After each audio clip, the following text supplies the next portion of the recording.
Hello, folks, and welcome back to the Friend or Foe series, Helios League's last day before we go ahead and start hopping over into this craziness that will be the playoffs. I am your friendly neighborhood Sharkcaster Shargan, and I have joining me on the lounge today, as of this moment, Trulax from STC.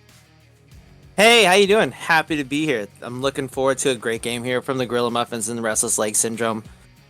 I bet you are pretty hype, especially after that win. That was kind of a crazy one. You guys were able to pull it out against Terracotta. So do you think Gorilla Muffins is going to be able to do it against RLS? Dude, I'm feeling it. I'm feeling the hype. You know, we came into TG like, all right, the best team in the league. Let's take them down. Gorilla Muffins going up against RLS. They can take them down. Like, I'm riding the Gorilla train right now. I believe in the team that is the Mean Muffin Machine. So it's like, I think it's going to be awesome. And I just want to say, looking at their bans, I'm super happy because they already are like, okay, Anti's good at set and Volibear. Let's not let him get set and Volibear. And they're going to first pick a Draven? Interesting. I respect the bans from both sides, to be honest. Anti is well known for his set and Volibear play. I have been on the receiving end of that Volibear play. The Draven is an interesting lock-in if they do lock this in first, I would say. You probably want to protect your 80 carry pick till later, but I think they've got something spicy in store for us. I feel like Gorilla Muffins, they know they aren't going to be able to make playoffs, unfortunately. However, they're not going to go without swinging some huge haymakers. So pulling out the Draven immediately screams, we want to play this bot lane as hard as we possibly can. Absolutely, yeah. The Draven is a really strong pick in the bot lane for sure. So it's just a matter of like what exactly we're going to see Black Venom pull out against them. I would hope to see something like a Leona, something with some hard engage and lockdown so that you don't have to worry about the Draven not being able to walk up in time to get some damage off. Picking up the Thresh on the side of RLS, good counter pick. So that does mean that we are going to see something a little bit spicy coming out from Jack Xander. Definitely respecting the Draven pick at least. Yeah, and honestly, call me crazy, I kind of feel like if you're getting the Draven into the Thresh, what might be a solid pick for the support for Black Venom would be maybe a Morgana pick, so you can give him that spell shield so he doesn't get knocked down by that Thresh hook over there with the Flay. Yep, you throw down that spell shield so the Flay and Hook don't actually end up doing anything, and then you got your own Dark Binding that's going to keep them stuck for an eternity, because that thing never ends. No, it doesn't, and it feels like Morgana Q's hitbox is rather like the entire lane. It is. It's absolutely massive, and it's just absolutely gross, and it's terrifying whenever you're playing against it in Earth, and you're like, why? Stop hitting me, why? I think I'm in their draft over there, Shargan. Just a little bit. It seems like we've got some mind reading going on over here on the side of Trulax. I'm the only one who's supposed to be some kind of prophet here. Oh, there we go. The Aurelian Soul from Nico. Oh, right? Come on. Lilia would be fun too, but at the same time, I want to see my Space Dragon. I think it would be a great pick if Nico's feeling comfortable on it. She could do it, but it looks like it is the Lilia for the jungler. But maybe they take it to the mid lane. I don't know. We'll have to end up seeing it. I do know that Pure Llama definitely playing a Lilia makes a lot of sense. Both are four-legged animals, so you got that going for you. The thing is, though, so this is something I was very worried about. They didn't ban out Anti's Aurelia. That is the champion he loves to death. That is true. It is going to be terrifying now. Yeah, I can only speak from experience. When we were doing our draft, we did take away the Irelia in the set from Anti, willing to put him on his Volibear. But I think the Irelia is a solid pick for them here. They're getting the Tom Kench ban over there onto Bacon. That's a good pick. He's been really pretty good on that so far lately. Yeah, so we'll have to see exactly what ends up happening. We do see the LeBlanc ban coming out, so obviously they're trying to protect their mid lane. So Nico is not going to be picking it up, which is kind of interesting because we have seen Nico pick up the LeBlanc before. Taking away the Teemo as well does mean that there's a lot of auto attacks on the side of RLS. You won't have that blind available to keep them from being able to knock that off. Theoretically, if Gorilla Muffins wanted to go for an auto attack cancel, they could still pick up a Shen because we don't have top lanes picked up yet. Yeah, I mean, also, Bacon is well known in this league for his Urgot play, so I wouldn't be surprised if they picked the Urgot for him, because I feel like he would have an okay time against the Irelia with the range auto and then his Q being able to slow the Irelia down. Yeah, And so you get to get those shotgun knees out into that lane. exactly. So I think that would be a good pick. But you see the Sejuani picked up over here for RLS. That's a solid pick for War Leader. Always a spicy pick. He's very good on it. Solid. Usually always like, all right, well, we'll let him get that if we need to because he's got some other really strong picks. So definitely. And Sejuani is very strong in this patch. She is doing very, very well, and the Sejuani pickup right there does make me think that we might be seeing some kind of melee mid laner just because you don't like taking Sejuani into a team comp with only one other source of auto attacks, so that's going to be what's kind of interesting. A Xin Zhao pickup, though, does mean that this Lilia is not going to necessarily be going into the jungle and will probably end up in the mid lane. Wait, no, hold on. Now hear me out. Is it going to the top side? Because Lilia has been played top side a lot. I've seen a lot in solo queue. It is a very strong top lane pick with the Dark Harvest stack. I would not be surprised if Bacon's been... Oh, wait, nope, there's the Garen. Okay, so it is going mid lane. Well, you know, I've seen Garen mids too, so you never know. That's true. It's not an unusual option. There are a lot of flexes available for Gorilla Muffins, although I am going to say that I'm not a big fan of their comp combined with the Draven. Yeah, absolutely not. I agree with you. I think that if maybe an Ashe might have been a better pick, or a Jinx, even a Tristana, because the Tristana is able to get out against the Irelia and then the Sejuani engage. But it is an interesting comp. But I would say if I'm looking at the comps, I would take RLSs because they have a stronger team fight, I feel. They do have a stronger team fight. It's much more well-rounded. You've got the Orianna that's going to be able to have a great ball delivery system in the Kai'Sa, Aurelia, and Sejuani, and the Thresh as well. Like, basically every single one of those champions has some kind of dive that they'll be able to get in on the back line of Gorilla Muffins, get off a nasty shockwave. So we're just going to have to hop onto the rift, see how this ends up playing out. And, you know, speaking of Ashe, I just want to bring up... I had a really awesome play in an Earth game the other day. Fired an arrow right down the lane, launched myself on the cannon. My arrow hit on target on a Teemo that had been bugging me all game. Oh, isn't that just like the best? When you style on a Teemo in a game, it just, you know, it has some certain of a je ne sais quoi. You know what I'm saying? Oh, absolutely, because that toxic little devil is so much fun to just deliver the comeuppance he deserves. Yeah, it looks like they're getting that 5-man down on the bot side. Oh, the flashes coming out from Theracles onto RLS's escape.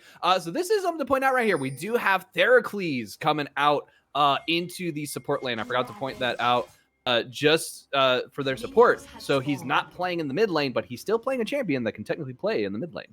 Yes, and Theracles has done very well on Morgana. We've seen throughout the season. So that is definitely a champion he's very comfortable on. I think he's going to do just fine on this bot side. And I think that really strong aggression is showing just how GURL wants to play this game. They want to go for these fights, and they want to go for these hard engages. Escape having to do the little juke sticks just to stay alive is kind of funny. So now we've got Necker. He's going to go ahead and start up on the Draven stacking. So we'll have to see if he's able to get high enough stacks that he gets the execute off. But we'll have to just let this whole thing play out. Yeah, I think he's going to do all right. He has been known to play rather well on his Draven, and I think paired up with the Morgana, it is just such a very strong lane for him against the Kai'Sa Thresh. I think he's going to be okay. As long as those spell shields are landing appropriately, I think he's going to be okay. Look at that. That is a nice binding onto Thresh. Thresh just kind of walking up where he shouldn't be. Decent amount of trading back and forth, though. Absolutely, and I'm interested in the Nico pick of the Comet instead of Dark Harvest. I think Dark Harvest is a little bit stronger than Lilia, but I have not seen Lilia Comet, so I'm hoping to see that she's going to style, as I know that she can. I do. It's kind of weird seeing the Dark Harvest not coming out. I do think that it's one of those things where it's merely a comfortability thing. Ooh, nice hook coming out from Jack Xander as they are diving a little bit under this turret, and that is going to be first blood going over to the Kai'Sa, getting off those stacks as they're able to get those void strikes on there. That is going to be a really nasty bot lane with the 5-hit passive. Absolutely, yeah. Nico getting exceptionally low against this Pangu Soul. I don't think they're realizing just exactly how much damage, and Orianna's able to put out. The flash coming out means that they are going to go down. Unfortunately, that's going to be another kill going over to RLS. Yeah, that's a rough one. I could see in my mind game what Nico had planned there with the flash, sleep, and ignite, but it just didn't pan out. Yep, you got a Beyblade up in the top lane, just deciding to cut up the anti. I do want to point out also, so the previous day's games, yesterday's games, they were played. Their VODs are now up on the FFS VOD channel on YouTube, so you can go check them out. RLS has claimed the record of the shortest game in the Friend or Foe series of 17 minutes and I think 53 seconds. Yeah, I heard about that. I obviously wasn't able to watch it myself, but I heard about it. It was kind of, there was a Blitzcrank jungle. That's all I'm going to say. Yeah, I would say I heard about the team comms. Very sus there, Shargan. Very sus. I think it's a little bit more than that. War Leader right here, I'm not entirely sure what they were expecting. There was the back from Aurelia, so that means that Pure Llama and Bacon Pancakes are going to jump right on top of them. The flash is going to have to come out in order to keep them from getting caught under tower. Nice black shield from Theracles, baiting out the hook. He's like, hit me, bro. Yeah, that was the classic Joker down the main street, wanting you to hit him, and he let it happen, and he's like, don't think so. Yeah, he's like, I knew you would do that. Exactly. And then coming out of that top lane play up there near Rip Herald Pit, that was pretty good for them. Getting that flash off the Sejuani, I think, is very good for Gorilla Muffins. They are going to be able to get that flash off the Sejuani. There is a hook that was thrown out in the bot lane. I didn't see if it hit, but I believe it probably did hit the Draven just because of the angle. Wasn't involved in a large engage. As of right now, it looks like RLS is just kind of griefing it a little bit. They're just showing off, jumping out in front of this Pure Llama. Pure Llama, though, is going to jump on top of Pengu Soul. They're going to pick up the kill. Nico's getting the Ignite out as well onto War Leader. They're going to be walking away, avoiding most of the damage, but they're going to get caught by the Permafrost as they are frozen in place. Then you got the extra auto attack damage. Is not going to be enough to take him down, though. War Leader's getting really low from Theracles' Black Pool, though, and that's going to be another kill going over to Theracles. Yeah, Theracles seeing the play that was coming ahead of him in the mind's eye and getting in there in the bot side jungle to get that kill. Yeah, exactly. Looking at the chat now, there's some people talking about the INT game, saying that it should have some form of consequences. I don't know. I feel like if you're going to play a game and you're going to deliberately have that happen, that's on you and on your record. I do agree, but I also think, personal feelings on this one is that we're in this league to take it seriously, and I understand it's not going to change your standings, but I think, for the people, we got to give them what they want. We got to give them solid games. You got to give them a solid game, got to give that a show, so that sort of thing is definitely something to keep in mind. Although you could theoretically say that it was potentially a strategy from INT to try and get themselves a lower standing in the playoff bracket to potentially have a easier time on the way up, kind of like what UB did last season. That's true. We've seen it happen in professional sports all around across the board. Sometimes the team just tanks so they can get a better draft pick. You know what I'm saying? It definitely did. All right. So with that, though, let's just hop back into this one because this is the game that actually matters right now. GURL is kind of falling a little bit behind. They're about 1,000K gold short of RLS. We do see that Nico, once again, taking those auto attacks from Oriana. You got to remember, every third one is going to mean they start doing more damage. Exactly. Also, and we're looking across the board. I do think the Garen into the Irelia is doing pretty well. He's a little bit down in farm, but he's really trading really well. If we've seen those trades going on in the top side, the silence is very powerful against pretty much any champion, but I think it's really strong against this Irelia here. It is, because you're going to see them drop down the stun, so they're getting ready to hit you with it, and you just silence them, then eventually the timer runs out, and it kind of negates their whole initial engage. Bacon's doing a pretty good job keeping up with this Aurelian farm. They're only like 3 behind, but unfortunately, Aurelia under tower, that just means free gold for them. Woo! War Leader just coming up a little bit short on that jump. Not quite able to hit it. We have the Everfrost coming out, so that's going to be a nice bit of freeze right there. I hate to correct you on that. It wasn't short on it. Bacon had the nice dodge. He dodged it perfectly. Pixel perfect, I'd say. Yeah, did a little bit of a backstep. Yeah, perfect backstep to avoid. Nico, you're walking right into the ball, my friend. That's not where you want to go. You want to go the other way, and they're going to take a little bit of damage right there. The Aurelia stun comes out, but it misses. We have Anti now diving under tower, but then dashing back out as they realize it went a little overextended. Pure Llama getting a nice jump on a Pengu Soul. Pengu Soul throwing out the shockwave, though, pulling them away. War Leader continuing this engage, and that's just going to be the CC chain of death for Xin Zhao. Yeah, Xin Zhao having a tough time when it comes to the CC, to be sure.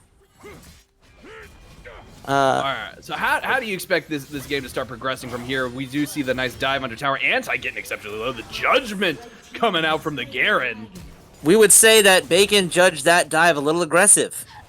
Just a little bit, and at the same time, the mid lane was very spicy and hot as the Nightbringer Lilia managed to pick themselves up a kill. There we go. You see, Gorilla Muffin traditionally have such a solid early game and mid game. The problem they've ever had is the transition to the late game, and I'm feeling like they had a little bit of a rough early game. Their mid game is turning out pretty solid right now. I think they're going to be able to transition that to a strong late game. That they certainly might do, which is definitely something that we've been wanting to see GURL improve on, and they have shown tremendous improvement across the entire season, in all honesty, and it's been really fun to watch. So you see in this match, you know that they're trying to pull out all the stops, doing the best that they can. The anti-bait right there is not going to work, as we just have Bacon getting peppered. Yeah, but he's setting this up for the Xin Zhao play. Jin's coming over the wall. There is vision, so Xin Zhao is spotted, but Anti is just going to walk right into it. Nice ulti try to push the Irelia under tower. Double stun coming out, though. Anti, you overextended, my friend. Flashing over the walls, the only way they're going to escape. Pure Llama misses their flash, unfortunately, so that means that is going to be Anti getting away. Exactly, and I say when the flash came out of Anti, that was worth it. And if he hit that pixel perfect wall flash for the Pure Llama, I think he gets that kill, but unfortunately, it just didn't work out that time. Nico throwing out the bowling ball, accidentally goes a little bit wide as they miss the split. Oh, you hate seeing it, and unfortunately, that's going to be Theracles throwing out their own Dark Binding. That's going to be a little bit wide as well. You've got 3 members now of RLS moving down on this bot lane, and that is going to be a lot of pressure coming out as this bot lane tower is going to start taking some extra damage. And there you see also the Rift Herald getting taken by Xin Zhao. Yeah, it looks like they also got the heal off of the Draven on that play, unfortunately. So that's going to be pretty bad for Draven down there later, but I think he can play through it because he's going to get that lifesteal. Gonna get that lifesteal, get himself back up, so that is gonna help him out a lot right there. Look at this, Orianna already looking for another roam down bot. Nico is not in the mid lane. Yeah, and she has that Thresh delivery system if she drops the ball on him, and he gets that hook. Backstep by Jack Xander. That's going to be the ball coming out and missing Theracles from the flashes. Multiple flashes coming out from both sides right there. Bacon Pancakes Beyblading away, trying to dodge the stuns coming out. Unfortunately, they're not going to be able to, and that's just going to be the CC chain of death once again, and instead finding their target onto Garrett. Yeah, that is a rough CC chain to the fight's deal with. continuing here in the mid lane. The Drowsy is going to come out. Poor Orianna is going to go to sleep. The Clockwork Mage is going to fall down. And then we see the nice knockup coming out from Xin Zhao and the escape under tower. And Nico, you just don't have the damage quite yet. And RLS is going to fail to... They're going to pick up a kill. Yeah, oh, wait, there it is. There's the Draven with the Grand Executioner picking himself up a kill. That's going to be some extra gold in his pocket that he's going to absolutely love. Adoration stacks for life for Draven right there. Also, you gotta love the cross map play. You know, we all love that cross map ult where you get the kill, and it just adds a little pep to your step when you're walking back into the lane. Especially if you've been stacking as much as you have on Draven. So Neckar's done a really good job of avoiding death, which is the worst thing for a Draven. Exactly. Losing those adoration stacks really sets you behind. So if you lose all those stacks, it feels bad. But it really, Neckar's doing so well on keeping his farm with it. You know, he's down in CS, yes, but he's keeping those adoration stacks. So that's really going to help him when he gets those full items. And right here we see Xin Zhao was able to pick up the Rift Herald earlier, so they do have it ready to drop. It's just a matter of where they're going to put it. Potentially mid lane might be more beneficial than this top side just because there's more tower plates there. Pure Llama, though, is looking to dive in onto this anti. Unfortunately, he decides to attack the ward instead of the Irelia, and that means he's going to get almost down to a third of his health before we actually see Garen coming in to help. But anti is going to go down because he can just completely shredded by the Beyblade. Exactly. Yeah, that was a feels bad again. I know I've said it a lot, but that feels bad on that ward. But they ended up turning around because Bacon was quick on the response. They dropped their health. They're gonna get some plates here. Bacon Pancakes just let it rip as he just went right in on that Aurelia, and that's gonna be a nice chunk of gold going over to him and to Pure Llama as they managed to pick up a plate and a half on this top tower. So that's gonna be two plates and a half. That's going to be a nice chunk of damage up there. Does mean, though, that there's still a lot of pressure on all of these lanes that they're going to have to deal with when RLS starts coming into these engages. Yes, and it looks like... We got the flail coming out from War Leader right there. Nico's getting exceptionally low. He's going to go down here shortly from the auto attacks just from Kai'Sa. But actually, never mind. He's going to be able to walk away. Theracles is going to be the one who falls. Yeah, and you can see right now, RLS seeing the Dragon Timer at a minute. You started seeing them set up their wards and ready to go. Make that play mid lane to get that mid lane pressure so that they have all the time in the world to get this Dragon for themselves. And that was actually the pressure I was thinking in my head. I just couldn't put it into words. We have the ulti coming out from Draven. The stacks are not high enough to get the execution up. The smite's going to come out from War Leader, so he's going to be able to survive a lot of damage from the Xin Zhao, but he's going to fall to the Crescent Strike. That is unfortunate right there. Jack Xander throwing the lantern onto him to collect his soul, and then we're going to hop back up to the top lane. Yeah, and they got that dragon. I thought Pure Llama was going to pull off the steal of a century for me. There's nothing better than watching a jungler steal the objective away from the other team. Like, for me, being of a jungle background, it's one of my favorite things to watch. It is always fun. And there you've got the Lilia Bully Ball coming down the lane. Doesn't manage to find his target, unfortunately, and they're going to get chunked down to basically half health after just a couple of auto attacks and one command attack. Orianna is in a really good spot right now. Yeah, unfortunately for Nico, you're just like, you gotta respect the Ori ball. You gotta respect the Ori damage, especially when she's up, 50 CS. She's got the play. You gotta respect it. We got the Thresh hook coming out. It's going to be a little bit short, though. Lilia's able to just kind of prance away, not having to worry about it too much right there. Meanwhile, Pure Llama picking themselves up the blue buff, looking for another engage on this top lane. He's had some really successful ganks onto Anti this game. Yeah, Pancakes doing a lot of damage. He's let it rip to try and escape, but unfortunately, Aurelia is going to chase him under tower. At the same time, that's going to be the Judgment coming out, and he's going to get taken down. Bacon Pancakes is just basically styling on Anti this game. Yeah, I was feeling the Garen pick into the Irelia, and he is playing it literally perfectly. At every engage, he's activating his silence at the appropriate time, getting the spin to win, and then he's activating his W for the less damage, and then he's hitting the Judgment every time perfectly. He's got perfect Judgment in this game, Shargan. He's doing a really, really good job. The problem is going to be whenever we get down to these team fights, are the rest of GURL going to be able to survive the anti-onslaught as he's going to start diving in onto their backline? Because that's just what he's looking for. Oh, the shockwave is going to be absolutely devastating as we just see the poor deer just get made into venison. Yes, and I think in going to what you were speaking about earlier with the team fights, I think if Nico can land... Diving in onto Pengu Soul, he's going to get caught out by Sejuani as well, and unfortunately, that is going to be the wide flail coming out, and that's going to be a Crescent Strike as well from Pure Llama, trying to survive the damage, but they're not going to be able to. War Leader flashing in. That is a rough one for your boy out there in the mid lane. But what I was saying earlier is I think if we can get Nico can land that bowling ball sleep, I think on the Irelia we will have some solid team Anti fights. is getting engaged on by Theracles in a surprise twist. He's going to be able to dash out and get away, but he was probably not expecting that. Good use of the bush right there by poor Necker right here. Look at him just taking all that damage. Double tower shots coming out onto Jack Xander, but Noah's going to actually pick up that kill. Nico, in the meantime, in the mid lane, trying to get some damage onto this Orianna. They're just hoping the tower can do it for them, but just not quite able to.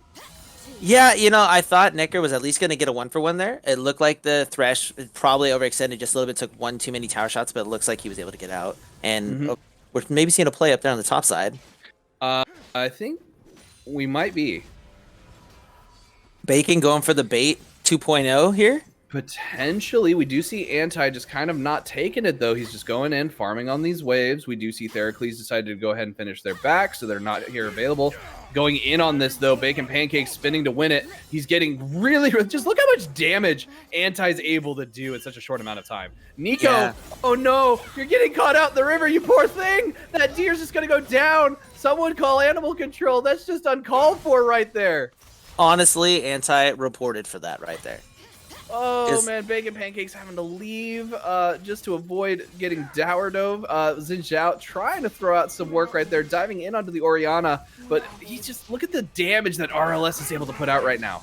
Yeah, the problem for Bacon right now is that he's had to go the Bramble and the Ninja Tabbies or Steel Caps, and he's unable to finish, an attack damage item, and Irelia is sitting on that Bork. Sitting on that Bork, and then just kind of... I think he's building a Stride Breaker. Stride Breaker, yes. Yeah, he's building that Stride Breaker onto the Garen, so he's trying to get some of that, slow down some of those dashes. We see Pure Llama not quite able to pick up the Scuttle right there. They are going to dive in onto Pengu's Soul. Good use of the ultimate, though, to knock Anti away, but they're not able to stick onto Pengu's Soul as Pengu's able to stay alive. There's a massive amount of shutdowns across this map, although, funny enough, the biggest one is on Kai'Sa. Yeah, that is interesting. I was looking at that myself because I thought he had gone on Pengu because like that had the most return if he got the kill, and it turns out that Kaisa has a 550 gold bounty on her head, and I think bounties can win Yep. wars in this game. Bounties can win massive wars. Look at the damage coming out from Garen right there, dropping the hammer on Irelia's head. That is going to be a killing spree for War Leader, though, in this bot lane. We do see that most of the kills in the bot lane have been on Morgana. Draven, again, doing a great job just farming up those stacks, getting them high as he can. So eventually, once he starts to get to these later game team fights, he's going to be able to just get the straight up execute rather than having to worry about doing all of that damage.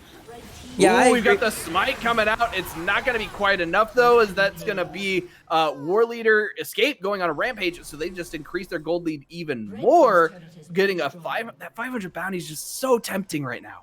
Oh, it's just sitting there waiting to be cashed. It turned into now it's a 650 bounty, so you gotta cash in on that. And I think the one thing that Riot did when they added those bounties, they give you a way to get back in the game even if you're losing, and I think that's great. And you put that onto a Draven, that's just going to be the adoration stacks on top of the bounty. That's just a huge fat wallet. Exactly, and he's got that immortal shield bow, and then as soon as he gets that guardian angel, he's just damage for days. Yeah, I have a feeling he's going to delay the Guardian Angel. It looks like he's going for more pure damage right now, picking up that Dirk. So we might be, I'm not entirely sure what we're going to be seeing next, potentially, like maybe an Edge of, no, not an Edge of Night. No, I'm running through the Rolodex in my brain of what Dirk builds into, and I'm just having a struggle to which one he's going to be going for. Yeah. Oh, look at that! Just from one of those. Oh, this poor little deer is just taking so much damage. And see, Yes. Here's the beautiful thing about the spin to win. You get stunned, it doesn't matter. You're going to keep on spinning. Right there, we have Anti getting smacked around, and then Bacon Pancakes picking up another kill, going on a rampage. We've got Pure Llama diving in onto this Orianna, doing a lot of damage, but the Lantern save from Jack Xander is going to get him out. Yes, and that play again on Bacon and Anti just not respecting the play out of this Bacon right here. Like he's not expecting what kind of bacon he's grilling up over here. Oh, unfortunately, the Grand Executioner's axe hit a target before they could get all the way to the base. Oh, that's a feels bad again, man. Like it's just honest. I think he hit the thresh during that. Yeah, it looks like just the walking Your Llama diving in on Pengu's Soul, walking right into that stun, and that unfortunately means he's gonna get hit by that Everfrost, so he's gonna have to walk away. Yeah, it looks like Bacon Pancakes going in onto War Leader. This is where we always see him getting in a lot of trouble. He's going to get frozen by the Permafrost right there, as we do see War Leader just chasing him down until eventually he just decides to let him walk away. Yeah, that's a good play by his War Leader there. You don't want to overextend like that. Oh, but Nico. Like Nico just did. Nico overextended just a little bit, took a couple of shots right there. We do have the Drowsy Sleep coming out, but that's just some sweet dreams for escaping Xander. Yeah, it looks like you need a little bit more warding on that bot side, and we're giving you a little bit more vision on that overextend. Bacon Pancakes. He's waiting in the wings. He's looking for that target. He sees escape. He wants to make sure that he has nowhere to go.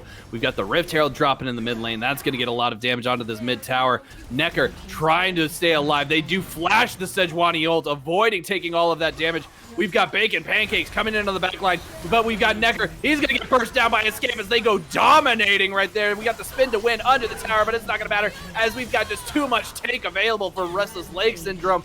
War Leader just basically sat under that tower, taking the whole thing, and this is going to be them pushing towards that end. They're going to take the inhibitor right here. They could be trying to just straight up finish it off.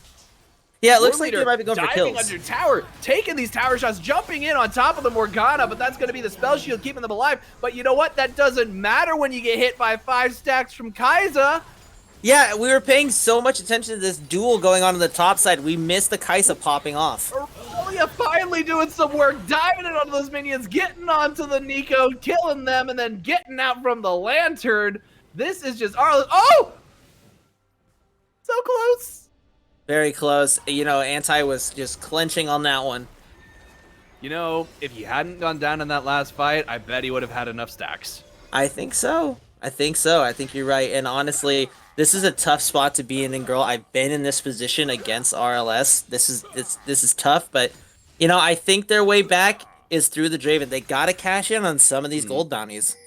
See, and there is, I do like Necker's approach to building Draven, because Tyler 1 has this philosophy that when you fall behind on Draven, you don't build defensive, you build more damage. Because what does Draven want to do? He wants to kill things. So you just keep hitting them as hard as you possibly can, and you don't stop buying damage.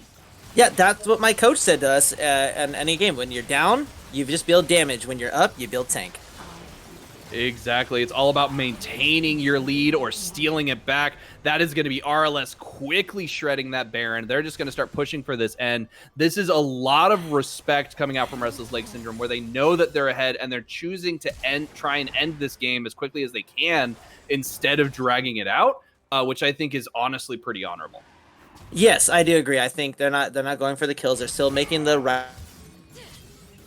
Anti getting caught out by the Beyblade once again. That top just does a lot of damage. We've got the hook coming out, but it's not going to be in time, and neither was that lantern. So now Jack Xander's having to run away. He's going to get a nice flay off, though. Bacon Pancakes is going to get a silence and a slow. Xander's going to get hit by the Crescent Strike from Pure Llama. Pure Llama diving in onto him. That's going to be a dead thresh right there. The Undead Warden going down. But in the meantime, we have War Leader just getting peppered with all these shots and taking literally no damage because they are a Sejuani. And then we have Theracles trying to help out Pure Llama while they fight the Orianna, but they're not able to do very much.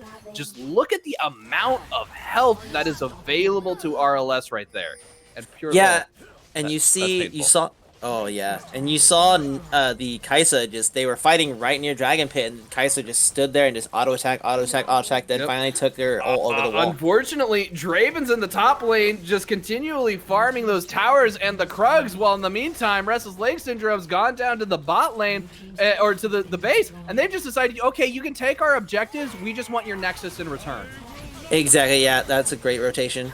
It's just that is going to be purely going over to Restless Lake Syndrome. They are going to clinch this win, and that is going to be game as they continue their drive into the playoffs. I believe that solidifies them in third place, if I remember correctly. I would believe you are correct, sir. All right, let's take a look right here. Yeah, the Orianna just doing some solid work that game, man. Just so much damage. Landing the perfect Q, like always hitting her Qs, landing her autos, and then making sure that she's hitting that RR perfectly. It was just, I mean, flawless play from the mid lane. Yeah, flawless play for the mid game. So that means that is going to be a nice win for Restless Lake Syndrome. They are really, honestly, GURL put up one hell of a fight. Like you gotta give him credit for that. Unfortunately, RLS was just ready for him. Yeah, I think like we talked at the beginning of the draft, I think if they could get as much onto that Draven as possible and funnel as much gold towards him, they would have had a little bit more going. But honestly, the big surprise was the Garen into the Irelia just honestly was doing rather well. Bacon Pancakes, you deserve a round of applause for that, because that was really well done on their side. They were doing really well against this Anti, especially considering that's Anti's favorite champion. Probably a little bit rusty because they haven't had a chance to play them very much. But with that, I think it's kind of unfortunate. Yeah, I think GURL must really put up a solid fight, and again, their mid game was turning around really solid, and it's just unfortunate that just a couple of missteps against RLS, and I come from my own experience. You take a couple of missteps against RLS, that's where they're going to get you. With that, we're going to go ahead and take a quick break, and we'll be right back with our victors, so don't go away.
All right, folks. Chris Edgeworth here with another interview for the night, and I am joined by the bot laner from GURL. Actually, after this game, I'm joined by Nekar, if I'm saying that right. Yep. I wanted to ask you, welcome. First of all, this is your first interview with us, if I'm remembering correctly, and I wanted to ask you about how it feels to join the league.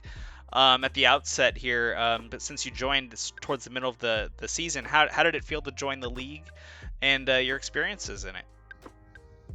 Yeah, it's great, thanks. I mean, it was interesting to like play in a competitive setting before, because all I've done is like solo queue. So to actually play with a team and communicate was quite interesting. Although I'm quite and like early into it, so it was a learning curve to say the least. But I think it's been insightful. Yeah.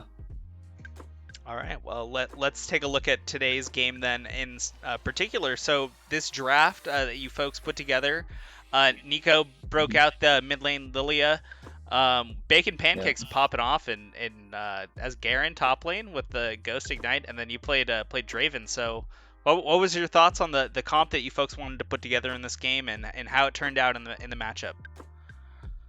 I'm gonna keep it 100. I think I called this trash. I don't think we stood a chance from champ select. Like we first blind picked Draven. First of all, that was a mistake. Who blind picks Draven in that right? Anyway, so that happens, and it's already a disaster in our team comp. We're all laughing. The Lilia pick, I swear she did it to spite me. There's no reason why she picked Lilia mid other than to spite me, because I hate that pick. She's been trying for seasons now to convince me that this shit's good, that this thing's good, but it really isn't. I hate it. It always performs exactly as you saw today. So going into it, I thought like, hey, if we get a lead, we might be able to run with it, but it's gonna be really difficult. We're gonna have to play out of our minds if you want anything to happen here. Bacon did really well as Garen top lane. I think that performed like phenomenally well. But we couldn't make anything happen bot lane. We just had no prio. Yeah, I mean, looking at that game, it seems like Nico was trying to break out the next level 200 IQ mind games on you, just mental boom you by picking something you hate. I think so. I mean, like, if it was against like an AD mid lane, like imagine Aurelia was mid, I think it's fine. But against Orianna, there's no chance. Yeah, no, it's cool to see her break something out new though. I think that's been interesting throughout this season, is how when challenged, how Nika's been able to expand her champion pool. So, and let's pivot onto that kind of topic then.